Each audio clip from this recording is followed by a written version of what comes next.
चलिए जी, एक बार फिर वो कहते हैं ना कि खाली हाथ। हालांकि किसी ने सोचा नहीं था कि इस दौरे में वनडे सीरीज में भारत खाली हाथ आएगा। सनी भाई है मेरे साथ, और सनी भाई, बड़ी निराशा होती है जब इस तरह की सीरीज, इस तरह का दौरा, टेस्ट मैच, वनडे मैचेस बिना लड़े हारना। हालांकि यहां पर ये रिकॉर्ड बताता है कि जी आप 4 रन से हारे, आप वहां तक ले गए थे, लेकिन अंत में तो ये लग रहा था, इंडिया कह रहा था बस यार हमने मैच जीतना नहीं है। नहीं, ये कहना सही नहीं होगा कि इंडिया मैच जीतना नहीं चाह रहा था। पर हाँ, दुख तो जरूर होता है, क्योंकि जब ये भारतीय टीम साउथ अफ्रीका आई थी तो उस वक्त ऐसा लग रहा था कि ये सबसे कमजोर साउथ अफ्रीका की टीम है। टेस्ट क्रिकेट की हो या वनडे क्रिकेट की हो, उनके उनके सबसे फास्ट बॉलर नौकिया नहीं खेल रहे थे, उनकी बल्लेबाजी में अनुभव इतना नहीं था। तो ऐसा लग रहा था कि ये दौरा सबसे आसान दौरा बनेगा भारतीय टीम के लिए। और जिस तरह से पहले दिन की जो शुरुआत हुई, जहां पे हमने सेंचुरियन की पहले दिन पर 270 रन बनाए, तो वैसा लग रहा था कि हाँ, अभी पूरी तरह से डोमिनेट करेगी इंडिया ये श्रृंखला, पर हुआ नहीं। साउथ अफ्रीका ने अच्छी तरह से रिकवर किया, और जिस तरह से दबाव डाला, उसके बाद में जो दो पिचेस थी, वो पिचेस भी इतनी अच्छी थी नहीं बल्लेबाजी के लिए, और इसलिए वो टेस्ट श्रृंखला हम हार गए, क्योंकि हम ज्यादा रन नहीं बना पाए। अगर हमने एक पारी में भी 300 रन करते तो शायद ये दोनों मैचेस हम जीत जाते, पर दोनों पारियों में 200-250 पर हमारी टीम ऑल आउट हो गई। और वनडे में भी वैसा ही हुआ, बहुत अच्छी बल्लेबाज, बहुत अच्छी पिचेस पर हम खेल रहे थे। उल्टा हुआ, वनडे क्रिकेट के लिए जो बोलन पार की पिच थी, बहुत अच्छी थी, और उसमें हमें ज्यादा रन करने थे। हमें 300 350 अगर हम करते तो शायद वो मैचेस भी हम जीत जाते। सनी भाई, लेकिन अगर आप इन 3 मैचों को देखते हैं तो आप अगर एक सिंगल फैक्टर आप उठाएं कि यार इस हार में ना मुझे ये एक चीज सबसे बड़ी दिखी है, वो क्या होगी? देखिए, कभी कभी नसीब की भी जरूरत होती है, और वो शायद भारतीय टीम के पास नहीं था। क्योंकि अगर आप देखें तो कुछ ऐसी सिचुएशंस थी जहां पे साउथ अफ्रीका के साथ नसीब गया।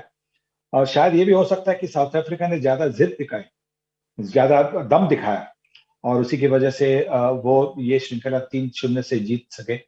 पर एक रन आउट होता है कि एक जो कैच आउट होता है, कभी कभी गेंद ज्यादा घूमती है, वो सारी चीजें होती है जहां पे आगे पहली वाली गेंदें घूमी नहीं है। तो ये एक जो नसीब का खेल खेल होता है, तो वो शायद इस बार खेल साउथ अफ्रीका के हिस्से में था, और इसीलिए साउथ अफ्रीका जीती। सनी भाई, ये भी हकीकत है कि कभी कभी आपको कहते हैं ना कि किस्मत अपनी बनानी पड़ती है, ये फैक्ट है जी इस दौरे पर। जी और बड़ी टीमों की, सनी भाई, निशानी होती है कि 15 मिनट जब आते हैं क्रिटिकल, आप उन 15 मिनट को जीतते हैं। मैं जी। इस पूरी दौरे को या इस सीरीज में देख रहा हूं, वो 15 मिनट जब आते हैं, वो समहाउ इंडिया हार जाता है, हाथ पैर फूल जाते हैं। क्योंकि क्योंकि वो 15 मिनट को फिर वो आधे आधे घंटे तक ले जाते हैं, मतलब और ज्यादा मेहनत करनी पड़ती है। और इसी की वजह से तो फिर जो 15 मिनट का काम होना था, वो जब 30 और 45 मिनट का काम होता है तो और भी कठिन बन जाता है, और भी मेहनत लगानी पड़ती है। तो वैसा ही हुआ, जैसे कि आज भी हमने देखा कि आखिरी मैच में जो जिस तरह से मैच हमारी मुट्ठी में था, ऐसा लग रहा था कि मैच हम आसानी से जीत जाएंगे। हमने मैच को खो डाली, क्योंकि सब लोग जो जिनको रन बनाने थे, सेट हुए थे। एक विराट कोहली के अलावा, क्योंकि उनको एक अच्छी गेंद आ गई, वो गेंद रुक रुक गई, थोड़ी सी घूमी, बाहरी किनारा लग के वो आउट हुए। जी। बाकी के आप देखिए, विकेटें देखे, जहां पे कोई जरूरत नहीं वहां पे विकेटें उन्होंने खो डाली है, और इसी की वजह से वापस दबाव बाकी के जो अन्य बल्लेबाज जो आने वाले थे उन पर बढ़ गया है। सर भाई, आपको लगता है कि वनडे का जो टेम्पलेट है भारत के हाथ से निकल गया है? हालांकि वनडे क्रिकेट में आप दुनिया की टॉप टीम हुआ करते थे, बल्कि मुझे तो याद है कि आज से 10 12 15 साल पहले लोग कहते थे, अरे यार इंडिया ना वनडे क्रिकेट के चक्कर में टेस्ट क्रिकेट को भूल जाएगा। टेस्ट क्रिकेट तो हमारे लिए इंपॉर्टेंट है, लेकिन अब दूसरा इंपॉर्टेंट हो गया है T20। 2019 वर्ल्ड कप के बाद 2.5 साल में इंडिया सिर्फ 24 वनडे मैचेस खेला है, वो भी 3 श्रीलंका में जहां मेन टीम नहीं थी। कहीं ऐसा तो नहीं है कि जब हम ये बार बार कहते थे अरे यार ये वनडे मैच इररिलेवेंट है, अरे यार इसकी रेलेवेंस नहीं है, अब अचानक से वो भारत से दूर चला गया है?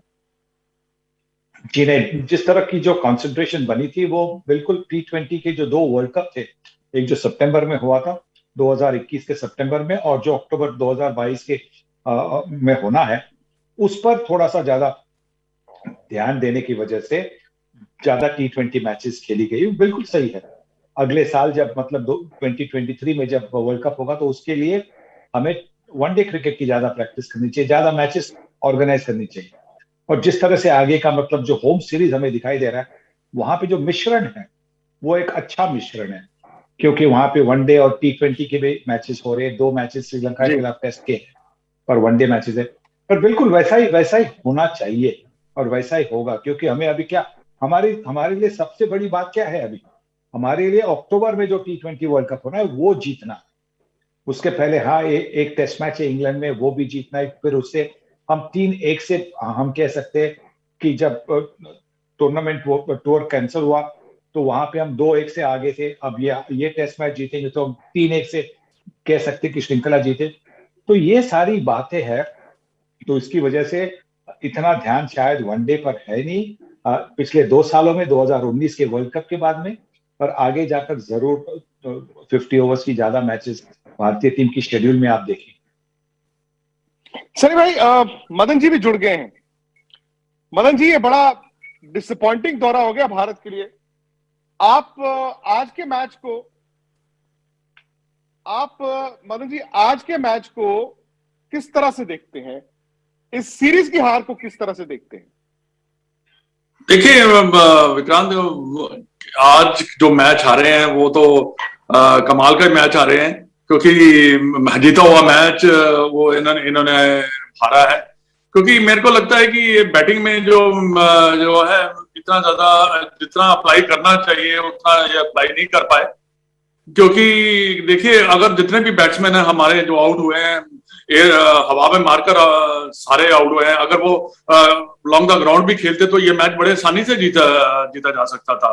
पर यह है कि यहाँ पे देखने वाली बात यह है कि अगेन अच्छी बैटिंग करते हुए अगर आप आउट हो गए आ जाते हैं तो फिर तो थोड़ा सा प्लेयर्स को खुद भी अफसोस होता है। दीपक नहीं, चहर ने सनी भाई बहुत कह रहे हैं ही कि आपके कई ऐसे बैट्समैन हैं जो ग्लोरी शॉट के लिए जाते हैं। भाई ग्लोरी शॉट कर आज लीजिए। भी 2 बार बनाया था। एक वक्त तब बनाया था जब श्रेयस अय्यर और सूर्य कुमार यादव खेल रहे थे। एक वक्त तब बन गया था जब बुमराह और दीपक चहर के बीच वो मिरेकुलस पार्टनरशिप हो गई थी। लेकिन दोनों को आप अगर देखें, दोनों स्टेजेस पर वो ग्लोरी शॉट के चक्कर में आउट हुए। हाँ बिल्कुल, देखिए ग्लोरी शॉट मार के ही आउट हुए हैं, क्योंकि नहीं तो आराम से ये मैच जीता जा सकता था। और बाकी भी देखिए, ये एक इंटरनेशनल मैचेस में थोड़ी सी अब बल्लेबाजों को अपनी रिस्पॉन्सिबिलिटी भी लेनी पड़ती है। ऐसे नहीं है कि आप आते ऐसे ऐसे कैजुअल अप्रोच से अगर आप जाएंगे तो हम ऐसे ही मैचेस हारेंगे, ऐसी सीरीज हारेंगे। आप पहला टेस्ट मैच छोड़ दिए, उसके बाद हमने इतना अच्छा क्रिकेट खेला ही नहीं है। और जीते हुए मैचेस हमने साउथ अफ्रीका को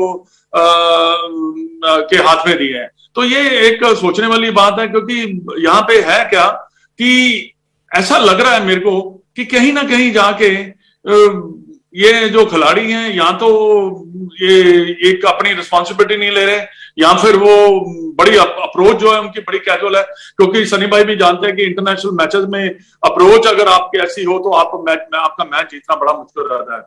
और आज भी देख लीजिए, अपना आप किसी की किसकी बात करें, सबने ऐसे ही कैजुअल शॉट खेले। ऋषभ पंत ने भी कैजुअल शॉट खेले, उसके बाद उसने कीपिंग भी इतनी अच्छी नहीं की, क्योंकि एक जो कॉट बैंड छोड़ा उसके बाद 100-150 रन की पार्टनरशिप भी हुई। तो ये सब चीजों को गलतियां तो हुई हैं। अब गलतियों से आप कितना सीखते हैं ये देखने वाली बात। हमने सीखा ही नहीं है। दो वनडे इंटरनेशनल मैचेस जो हारे हैं, हमने इसमें कोई ऐसा सीखा नहीं है कि हम मैच को आगे ले जाएं और आराम से जीत जाएं। जी सनी भाई, राहुल द्रविड़ अचानक से focus of attention once again, because जब रवि शास्त्री गए, राहुल द्रविड़ आए, हम सबको लगा वाह यार, अब तो भाई हम पीछे जा ही नहीं सकते। लेकिन इस दौरे पर कई कमियां आपकी दिखी हैं, रणनीतियों में आपकी कमियां दिखी हैं, लीडरशिप में आपको कमियां दिखी। आप यहां से अब राहुल द्रविड़ को क्या गेयर बदलना है? देखिए, सबसे यह जरूरी होगा, और शायद अभी अभी अभी इस वक्त जब हम बात कर रहे हैं वो होता होगा कि राहुल द्रविड़ को एक टीम को आसपास बिठाकर उनको कुछ सुनाना होगा कि उनकी जिम्मेवारी क्या है, क्या अपेक्षाएं हैं। मतलब सिर्फ टीम के साथ नहीं, पर मतलब जो हमारे जो क्रिकेट लवर्स है उनकी उनकी भी क्या अपेक्षाएं हैं, वो सब उसका जो एक एक्सपेक्टेशन है, उसका जो अवेयरनेस है, वो क्रिएट करना होगा। और जब वो क्रिएट करेंगे उसके बाद में हमें देखना होगा आगे जाकर कि क्या जो खिलाड़ी है जिनको उन्होंने ये बताया है उन्होंने उसको आजमाया है कि नहीं। अगर फिर उसके बाद में हम देखेंगे कि प्लेयर्स को कोई फिक्र नहीं है। कभी कभी ऐसा लगता है कि कोई शॉट जब हम देखते हैं किस तरह की हम फील्डिंग देखते हैं तो ऐसा लगता है कि प्लेयर को कोई फिक्र नहीं है, मैं नहीं खेलूंगा तो भी कुछ बात नहीं। अगर वैसा हो रहा है तो फिर आपको फिर कहना होगा उस प्लेयर को कि थैंक यू वेरी मच। अगर आपका अप्रोच हमारी टीम के जो इंटरेस्ट में है उससे अगर मिलता जुलता है नहीं तो यही अच्छा रहेगा, बेहतर होगा कि आप टीम के बाहर हो जाए। पर इसके पहले एक अच्छा बैठकर उनको ये बताना होगा। मैं ये भी चाहूंगा कि जब टीम की वापसी होगी या टीम की जो अगली मैच होगी वेस्ट इंडीज के खिलाफ जो मैच होगी उसके पहले टीम मतलब 8 दिन के लिए 6 दिन के लिए शायद वो अहमदाबाद में वो टीम मिलेगी। तो उस वक्त अगर हमारे जो बोर्ड के प्रेसिडेंट हैं सौरव गांगुली, वो और राहुल द्रविड़ तो एक दूसरे को बड़ी अच्छी तरह से जानते हैं। दोनों ने एक ही टेस्ट मैच में डेब्यू किया था 96 में। तो गांगुली और द्रविड़ अगर बैठकर टीम को बताएंगे कि भारतीय क्रिकेट प्रेमियों की क्या अपेक्षाएं हैं, भारतीय क्रिकेट आपसे क्या उम्मीदें रखता है और आपकी क्या जिम्मेवारी है, तो उसे मुझे लगता है कि बहुत फर्क पड़ेगा। नहीं, ये सही बात कही आपने सनी भाई, क्योंकि कहीं ना कहीं आपको ये भी मानना होगा कि बीसीसीआई वर्सेस विराट कह लीजिए या सौरव गांगुली वर्सेस विराट कह लीजिए, उसका भी असर दिख रहा है, उसका असर भी दिख रहा है। और कहीं ना कहीं वो आपके ड्रेसिंग रूम में वो कहते हैं ना हार का डर भी फैला देता है। बहुत बहुत शुक्रिया आपका सनी भाई, आपका। जी जी सनी भाई, कुछ आप बोल रहे थे, सॉरी। नहीं, बिल्कुल नहीं। देखिए, जो आप कह रहे हैं ये जो हुआ गांगुली और कोहली के बीच में, उससे बाकी लोग को क्या लेना देना है? उससे कोई नहीं, फर्क नहीं पड़ा है। देखिए, भारतीय टीम से बेहतर साउथ अफ्रीका टीम खेली है, पर ये जो जो मीडिया में बातें आ रही थी उससे मुझे नहीं लगता कि कोई ज्यादा असर हुआ है टीम में। शायद एक जो आपने शायद अंडर एस्टिमेट किया हो साउथ अफ्रीका को कि साउथ अफ्रीका को हम आसानी से हरा देंगे, और वो नहीं हुआ। जब साउथ अफ्रीका ने रेजिस्ट किया तो आपके पास वो दूसरा प्लान नहीं था, दूसरा ऑप्शन नहीं था कि आप और भी दबाव डालें। तो शायद ये होगा, पर जैसा मैं कह रहा हूं सबसे बेहतर होगा कि गांगुली द्रविड़ टीम को 2-3 फरवरी को जब वेस्ट इंडीज के खिलाफ खेलना है उसके पहले टीम को बिठाकर, और जो सपोर्ट दूसरे बाकी भी जो फ्रिंज प्लेयर्स है अगर वो खाली होंगे, उनके वो मैचेस नहीं होते, उनको भी बुलाकर अगर वो कहेंगे तो फिर अच्छा रहेगा। चलिए, बहुत बहुत शुक्रिया आपका सनी भाई, और मदन जी आपका भी, आप लोगों का भी, तमाम लोगों का जो इस सीरीज में हमारे साथ जुड़े हैं। सोमवार शाम 7 बजे से एक बार फिर क्रिकेट अड्डा दफ्तर से होगा, आज तक के स्टूडियो से होगा। आप लोगों का बहुत बहुत शुक्रिया।